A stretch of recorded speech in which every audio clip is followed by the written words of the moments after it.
দেখতে দেখতে বৈশাখ মাস চলে আসলো। পয়লা বৈশাখের দিন একদম আসন্ন।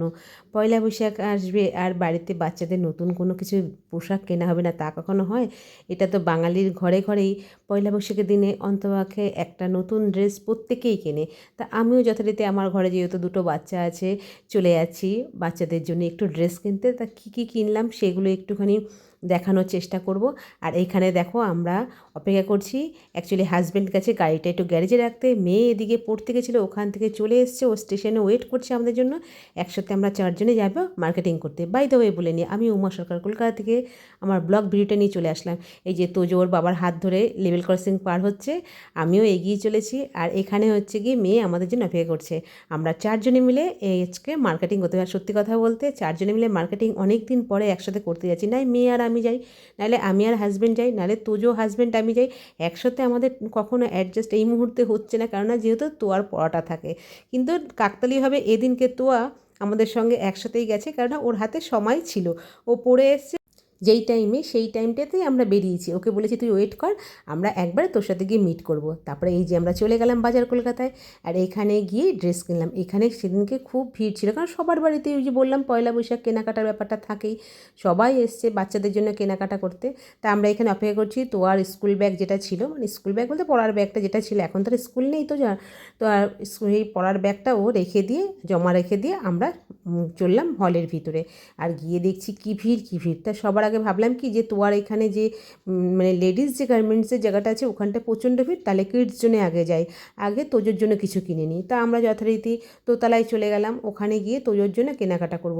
আজকে লাকিলি একটা ভালো জিনিস হয়েছে, সেটা হচ্ছে কি তোয়ার দিদি আসার জন্য না আমার দায়িত্বটা এটা কমে গেছিলো। তার কারণ হচ্ছে বন্ধুরা, আজকে তোজোর কেনাকাটার চয়েস তোয়ার হাতেই আমি ছেড়ে দিয়েছিলাম। আর ও যেহেতু কেনাকাটা করছিল, আমি ওই জন্য চুপ করে শুধু ভিডিও ফুটেজগুলোই নিয়ে যাচ্ছিলাম। কারণ অন্য অন্য সময় কী হয়, আমাকে একটুখানি চয়েস করতে হয়। তা আজকে শুধু আমি হ্যাঁ ভালো না মন্দ এটা বলার জন্যই ছিলাম। বাদবাকিটা তোয়াই সব কিছু ভাইয়ের জন্য সাজেস্ট করেছে কোনটা নেবে না নেবে, যেটা আমার খুব ভালো লেগেছে। আর একসাথে এসেছিলাম তো, একসাথে আসার জন্য কি হয়েছে সবটাই ঠিক আছে, সাইজ ঠিক আছে কিনা সেটাও দেখে নিতে পেরেছি, কারণ তোজোর সঙ্গে ছিল। তা তোজো তো খুব মজা করে মার্কেটিং করেছে, তোজো তো সব ব্যাপারেই বিন্দাস থাকে। এই যে দেখো আমরা দোতলার দিকে রওনা দিয়েছি, দোতলায় পৌঁছেই তোজোর জন্য সব কেনাকাটা করব। আর মেয়ে এখানে যাচ্ছে, মেয়েকে আবার জিজ্ঞেস করলাম হ্যাঁ রে পড়ে এসছিস, তোর খিদে লাগেনি তো? বললো না না মা আমার খিদে লাগেনি। এই দেখো দিদি কেমন মার্কেটিং করছে, মানে জামা ঠামা চয়েস করছে। আমার দেখে এত ভালো লাগলো না, আমি ক্যামেরাবন্দি করে রাখলাম। বন্ধুরা সত্যি কথা বলতে কি, এই দায়িত্বটা তো একসময় আমিই পালন করতাম, আমি এখনও পালন করে যাচ্ছি। কারণ ওদের সত্যি কথা বলতে তোয়া ওর ভাইয়ের ড্রেস চয়েস করছে, কিন্তু তোয়াকে যদি বলি না নিজের ড্রেস চয়েস করতে, তখনও করবে না। সেই ক্ষেত্রে আমার উপরে নির্ভর করতে হবে, মা তুমি চয়েস করে দাও।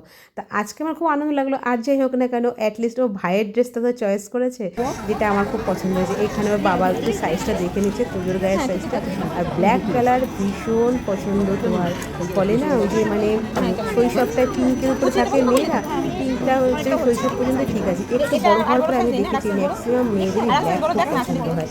তো যাই হোক, আমার কিন্তু ব্ল্যাকের থেকেও বরাবর পছন্দ ছিল আমার মানে একটু যে নেভি ব্লু কালারটা আছে না, সেই নেভি ব্লু কালারটা আমার বেশি ভালো লাগে।